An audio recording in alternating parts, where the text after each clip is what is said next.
देवाची भक्ती होणार नाही, देवाला विसरून जाणार.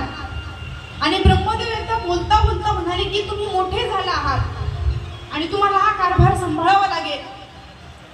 मग त्यांनी विचार केला, जर आम्ही मोठे झालो तर आमचा विवाह करतील, आमच्याकडे कारभार देतील, म्हणून आपण मोठंच व्हायचं नाही.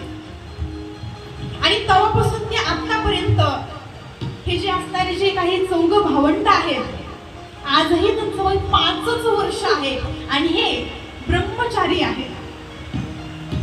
ब्रह्मांडामध्ये काही मोजकेच ब्रह्मचारी आहेत. सर्वप्रथम म्हणजे सनंदन सनातन सनत कुमार हे असणारे ब्रह्मचारी आहेत. शुक भगवंत हे देखील ब्रह्मचारीच आहेत. श्रीरामप्रभूजींचे परम भक्त हनुमंतराय हे देखील ब्रह्मचारीच आहेत. कार्तिक स्वामी हे देखील असणारे ब्रह्मचारीच आहेत. हे जर सोडले तर ब्रह्मचारी कुणी राहू शकत नाही. ब्रह्मचार्याचा अर्थ असा होतो, त्रिभुवनामधील जेवढ्या काही स्त्रिया असतील तेवढ्या सगळ्या माझ्या माता आहेत. बहिणी देखील नाहीत बरं, माझ्या माता आहेत असं ज्याच्या डोक्यामध्ये असतं तो खरा ब्रह्मचारी. ज्यावेळेस माता सीता म्हणजे लक्ष्मी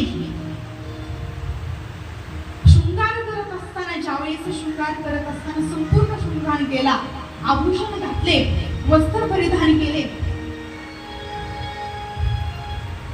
आणि वस्त्र परिधान केल्याच्या नंतर शेवटी एक वाटी होती आणि वाटीमध्ये एक लाल कलरचा सिंदूर म्हणतो आपण त्याला.